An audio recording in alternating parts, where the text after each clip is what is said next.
남편과 일찍 사별한 어린 딸을 가진 한 여인이 있었습니다. 여인이 혼자 된 이후로 생애 온갖 시련을 다 겪어가면서 딸을 잘 양육했습니다. 어느덧 시간이 지나서 이제 딸이 장성해서 사랑하는 사람을 만나 결혼하게 되었습니다. 어느덧 어느 날 결혼을 며칠 앞둔 사랑하는 딸과 마주 앉아서 어머니가 이 딸에게 이야기를 합니다. 얘야, 어머니로서 나는 너에게 아무것도 해줄 것이 없구나. 그렇지만 내가 평생 간직해오고 있는 가장 값진 보화가 있는데 그것을 너에게 주마. 책갈피에서 봉투 하나를 꺼내가지고 딸에게 줬습니다. 봉투에는 사랑하는 딸에게 이렇게 적어가지고 줬습니다. 딸이 기대하는 마음으로 그 봉투를 열어서 그 안에 있는 내용물을 봤습니다. 내가 눈을 들어 산을 본다. 내 도움이 어디에서 오는가? 내 도움은 하늘과 땅을 만드신 주님에게서 온다. 주께서는 내가 헛발을 디디지 않게 지켜주신다. 너를 지키시느라 졸지도 않으신다. 보아라, 이스라엘을 지키시는 분은 졸지도 않으시고 주무시지도 않으신다. 주님은 너를 지키시는 분, 주님은 내 오른쪽에 서서 너를 보호하는 그늘이 되어주시니 낮에 해도 너를 해치 못하며 밤의 달도 너를 해치 못할 것이다. 주께서 너를 모든 재난에서 지켜주시며 내 생명을 지켜주실 것이다. 주께서는 내가 나갈 때나 들어올 때나 이제부터 영원까지 지켜주실 것이다. 얘야, 나는 너희 아버지가 일찍 세상을 떠난 후 내가 누구의 도움을 받으며 살고 어떻게 살까 며칠 동안을 고심했었다. 그런데 어느 날 시편의 121편 이 문구를 읽고 깨달았단다. 하늘과 땅을 만드신 하나님께서 나의 모든 필요와 문제들을 해결하시고 돕는 분이시라는 믿음을 가지고 살았단다. 딸아, 이제 너도 네 인생에 평탄한 일만 있다고 생각하지 않는다. 언제 어느 때 어떤 일들이 있을 줄 알지 못하지만 그러나 하나님은 반드시 너를 지키시고 보호하시고 도우실 것이다. 그러니 이 말씀을 네 삶 가운데 꼭 간직하고 하나님을 믿고 의지하며 살기를 바란다. 어머니의 간곡한 부탁이었습니다. 지난 한 주간 지방에 임원 수양회가 있어서 군산 그리고 그 고군산 열도에 다녀왔습니다. 수양회 주 지역인 군산과 고군산 열도 가면서 그 뭐 볼 것도 별로 없고 사실 군산에 뭐가 있나 그런 마음으로 갔는데 군산에 갔더니 거기에는 그 젠킨 선교사님이라는 분의 그 선교 일대 선교 지역들을 도는 선교 지역이 조성됐더라고요. 예전에는 조성되지 않았었는데 지금 군산 중동교회 섬기시는 서중표 목사님께서 그 일들을 힘쓰셔가지고 그 일들이 이렇게 잘 진행이 됐더라고요. 그래서 전체 그 군산 일대에 뭐 젠킨 선교사님을 비롯해서 벨 선교사님, 다음에 알렉산더 선교사님, 뭐 이런 선교사님들 그 초기에 우리 1890년대 후반부터 선교를 했던 선교 지역들이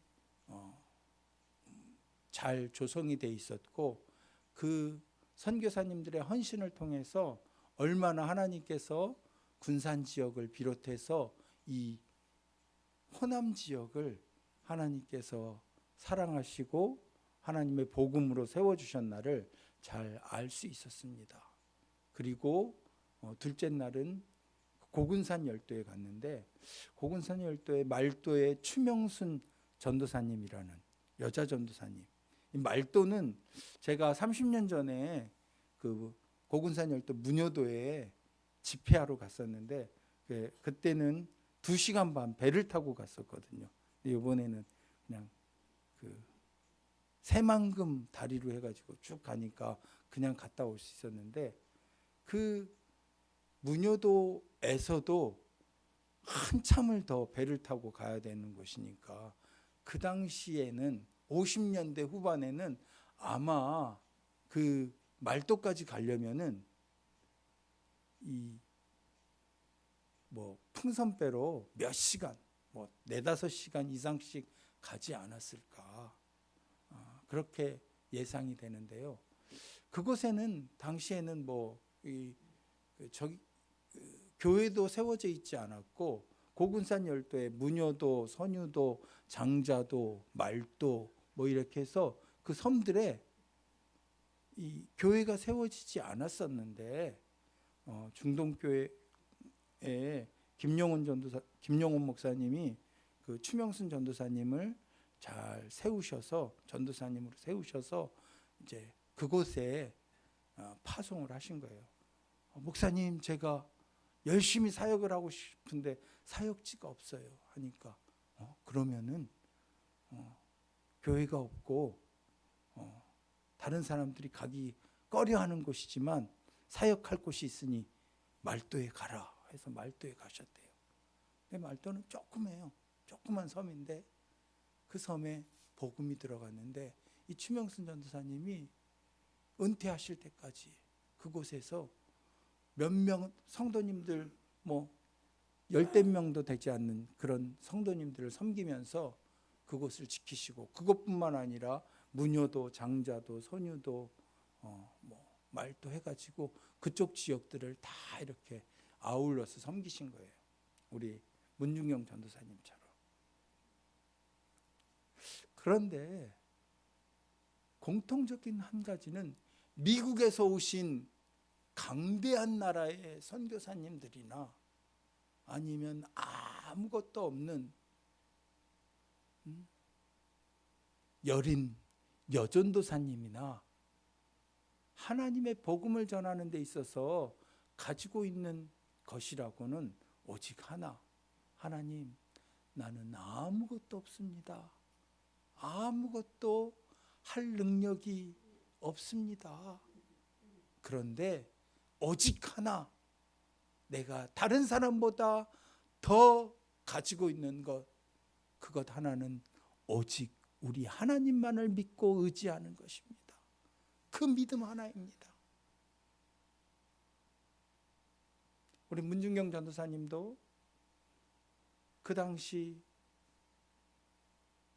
의사가 없고 약이 없고 도울 방법이 없을 때 환자들이 그래도 전도사님, 우리 애가 아파 죽을 것 같아요, 갑자기 애가 쓰러졌어요 하고 오면은 어떻게 기도했다고 합니까?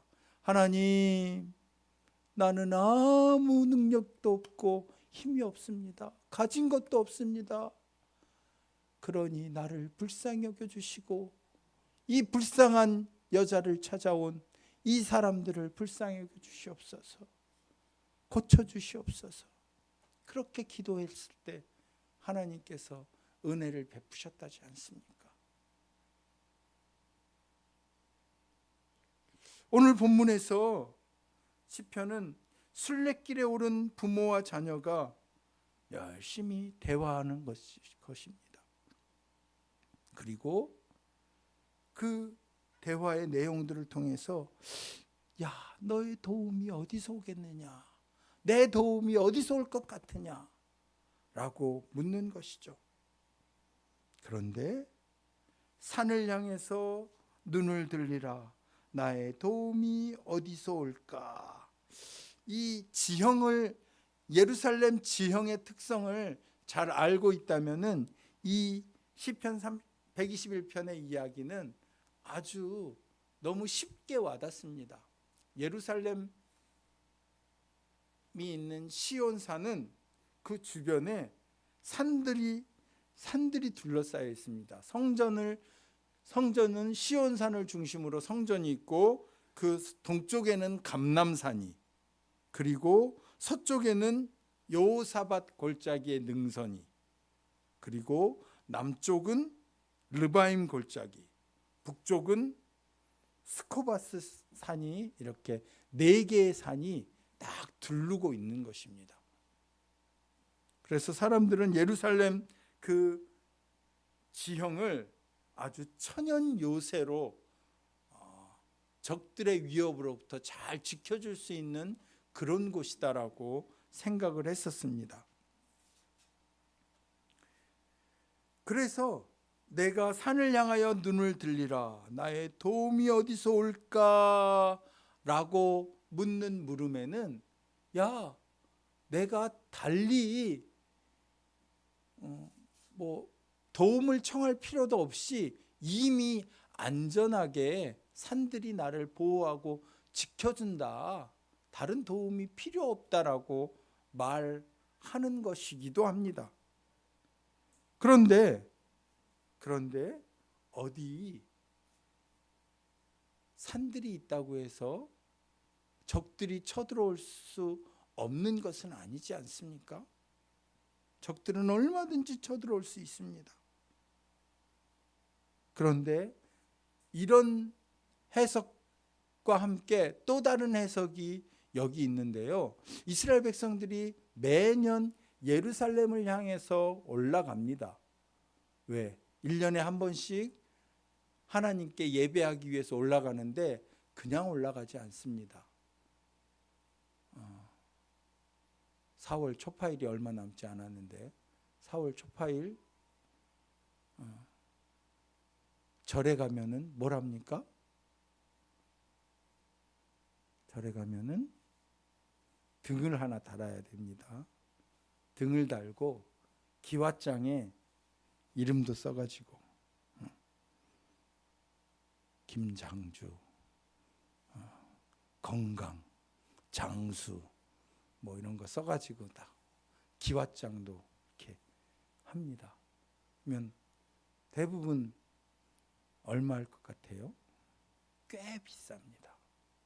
아주 비쌉니다. 아주 작은 등 하나 30만 원부터 해가지고 축축축축 올라가죠. 기왓장 하나도 마찬가지죠. 그래서 올라가요. 그것처럼 옛날에 예루살렘으로 예배하러 갈 때에도 사람들이 멀리서 오는데도 불구하고 소 한 마리 끌고 와야 되고, 소가 비싸면 염소 한 마리 끌고 와야 되고, 소 한 마리 얼마? 800만 원, 900만 원, 1000만 원. 염소 한 마리 요즘 비싸졌대요. 80만 원, 100만 원. 뭐 이렇게 끌고 와야 돼요. 끌고 오는 것도 힘드니까 이제는 와서 사기는 삽니다. 그런데 여러분 잘 알다시피 현지에서 사면은 더 훨씬 비싸죠. 우리 집에서 끌고 오면은, 내가 키우던 거 끌고 오면은 800만 원짜리 끌고 오면 되는데 현지에서 사면은 1000만 원, 1200만 원 막 부르는 게 값이잖아요.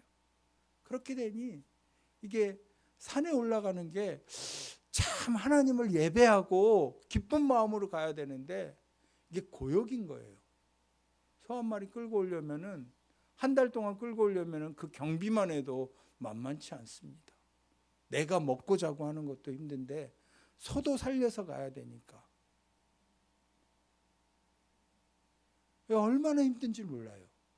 그런데 산에, 예루살렘 산에 가기 전에 거쳐 있는 다른 산들, 시온산뿐만 아니라 다른 여러 산들을 이렇게 가다 보니까 산에 산당들이 많이 있네.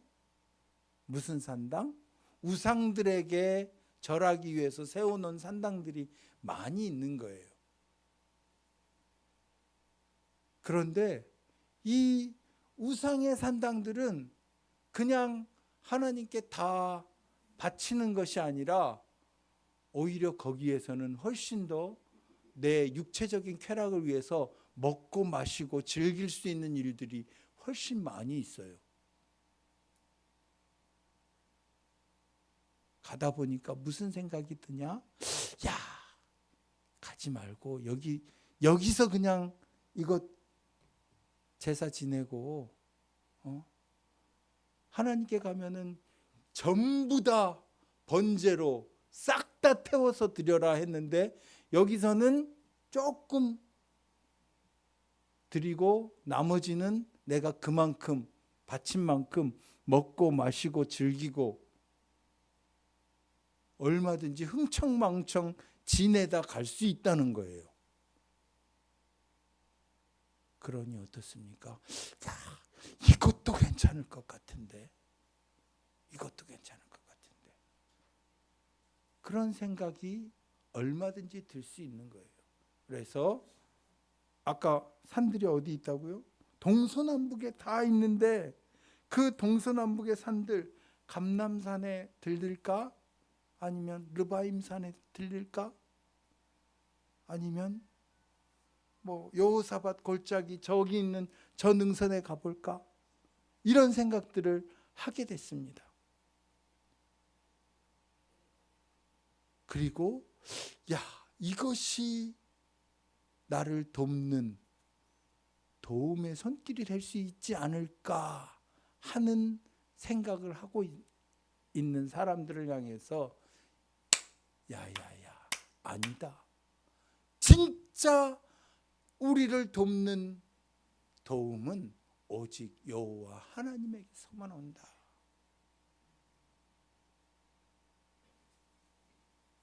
그 이야기를 하는 것입니다. 저 산들 꼭대기에 있는 바알, 아세라, 다른 태양신들을 바라보지 않고 오직 하나님만 바라보는 것이죠. 나의 도움이 천지를 지으신 여호와에게서로다, 그렇게 강조하는 것입니다. 오늘 우리가 예배당에 오는 것, 사실 주일에 한 번 예배당에 오는 것도 얼마나 힘든 일입니까? 무슨 주일날 예배 오는 게 뭘 힘들어? 아니요. 매일매일이 전쟁이고 매일매일이 우리 마음의 갈등이죠. 심지어 정말 가고 싶은데 내 몸이 말을 안 들어서 못 가는 것, 그것도 문제고,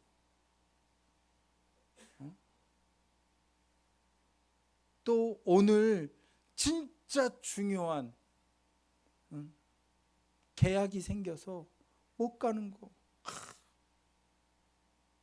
그런 일들도 얼마든지 있을 수 있지 않습니까? 우리의 삶에 하나님께 가는 것들을, 하나님을 바라보는 것들을 방해하는 돈과 성공과 출세, 그리고 예배당에 가지 않아도 세상 백들이 든든하다면 그 세상 백들을 바라보면 얼마든지 될 것 같은 그런 상황들, 그런 상황들 가운데 우리 주변에 진을 치고 나를 믿으라고 팔을 넓게 벌리고 우리를 향해서 손짓하는 것들이 얼마나 많이 있는지 모릅니다. 그런데 하나님께서는 우리를 향해서 무슨 소리냐? 3절, 여호와께서 너를 실족하지 아니하게 하시며 너를 지키시는 이가 졸지 아니하시리로다. 이스라엘을 지키시는 이는 졸지도 아니하시고 주무시지도 아니하시리로다. 우리에게 말씀해 주는 것입니다. 여러분, 우리의 삶들을 한번 돌아보십시오. 일제시대 때 하나님의 돕는 은혜가 없었다면은 과연 아무 소망과 도움이 없을 것 같은 그때에 해방이 될 수 있었을까? 6.25 때 북한과 중공군들이 낙동강까지 쫙 밀려와서 이제 항복선언을 해야 될 그런 위기에 처해 있을 때 하나님이 우리를 돕지 않으셨다면,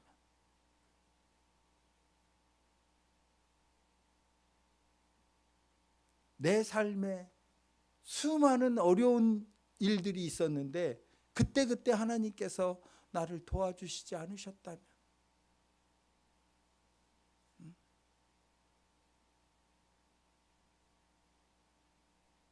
여러분 건강한 것 같아도 내가 그때 하나님께서 나를 돕지 않으셨다면 그때 이미 내 삶이 끝날 수도 있었을 뻔한 일들이 얼마나 많이 있었습니까? 60년도 살지 않은 저도 수많은 어려운 죽음의 위기들이 있었지 않습니까? 저만 그렇지 않습니다. 여러분 우리 모두가 그랬습니다. 하나님이 지켜주셨기 때문에 지금 오늘 내가 살고 있고, 수많은 사고 위험과 질병으로 쓰러질 뻔했지만 수시로 다가오는 교통사고의 위험들, 경제적인 어려운 난관들, 그 가운데서도 졸지도 아니하시고 주무시지도 않으시는 하나님의 그 은혜가 나를 지켜주신 결과가 바로 오늘 지금 이 자리, 이 모습 아니겠습니까? 그 과거의 기억들이 있고 과거의 여러 데이터들이 있기 때문에 내일을 알 수 없지만 우리는 확신합니다. 그 내일도 하나님이 역시 우리를 도우시고 우리에게 은혜 베푸셔서 우리의 삶 가운데 함께 하셔서 우리를 넘어지지 않고 쓰러지지 않게 우리의 손을 잡고 가실 것을 우리는 확신합니다.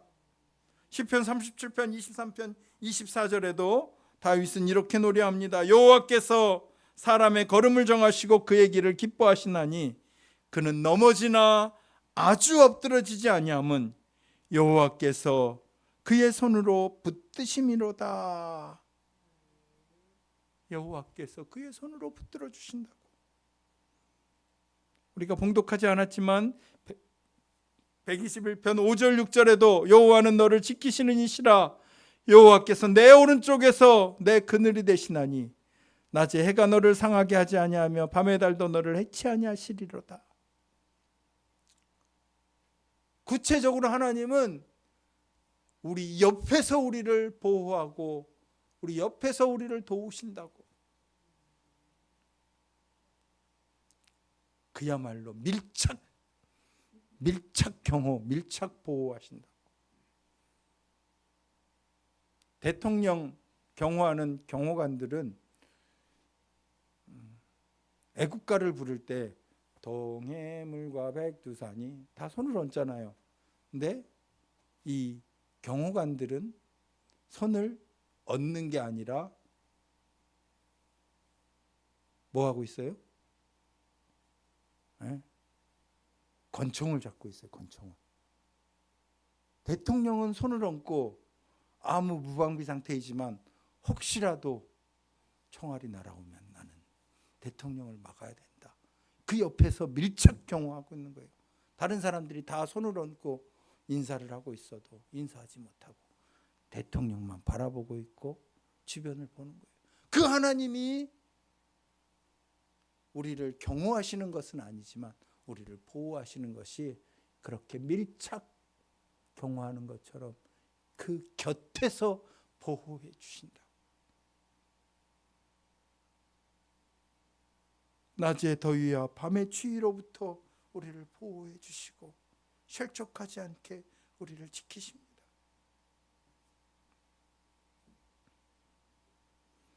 여러분, 우리는 언제든지 넘어질 수 있고 언제든지 실족할 수 있습니다. 유명한 설교자인 조나단 에드워즈 목사님이 설교하실 때 그렇게 설교하셨어요. 우리 사람들은 다 외줄을 걸어가는 인생이다. 그 외줄 밑에는 영원한 지옥불이 있을 수밖에 없다. 그 외줄에 한 발자국만 잘못 놔도 우리는 어떻게 돼요? 지옥불에 떨어질 수밖에 없습니다.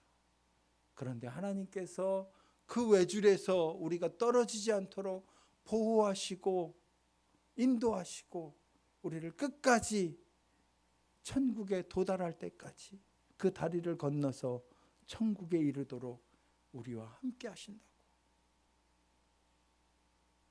사랑하는 성도 여러분, 우리의 삶에 돕는 은혜는 지금까지 항상 있었고 그리고 앞으로도 항상 있을 것입니다. 내 걸음걸음들을 지키시고 그리고 7절, 8절 읽지 않았는데요. 여호와께서 너를 지켜 모든 환난을 면케 하시며 또 내 영혼을 지키시리로다. 여호와께서 너의 출입을 지금부터 영혼까지 지키시리로다. 우리의 영혼을, 우리의 마음과 우리의 영생을 보장하시고 끝까지 하늘나라에 들러 올리시는 하나님의 섭리가 우리들 가운데 있는 것입니다. 오늘 사랑하는 성도 여러분, 다시 한번 우리가 알고 있는 이야기이고 우리가 그 믿음을 가지고 있다고 늘 말하지만 다시 한번 확신을 가지고 하나님, 나의 도움은 오직 하나님 한 분뿐이십니다. 내 주변에 나를 도울 수 있다는 세상의 물질과 명예와 지위와 권세와 향락과 모든 것들이 우리를 손짓할지라도 아니요, 나를 돕는 분은 오직 여호와 하나님 한 분이십니다. 그 믿음의 고백으로 늘 주와 함께 승리하는 복된 인생 되시기를 주님의 이름으로 간곡히 축복을 드립니다. 기도합니다. 하나님 아버지, 감사합니다. 우리를 지키시고 보호하시며 또 그 영혼을 지켜주셔서 마음을 지켜주셔서 감사합니다. 아버지, 우리의 삶 가운데 여러 가지 어려운 일들도 있고 또 우리를 흔드는 갖가지 문제들도 있지만 아버지, 결코 겁을 먹거나 위축되지 않고 하나님의 보호하심을 믿고 하나님만을 바라보는 굳건한 믿음을 더하여 주시옵소서. 그 믿음을 고백하며 오늘도 주 앞에 예배하는 사랑하는 성도들 한 사람 한 사람을 주님께서 붙잡아 주시고 주의 은혜로 가득 채워 주시옵소서. 감사를 드리며 예수 그리스도의 이름으로 기도드립니다. 아멘.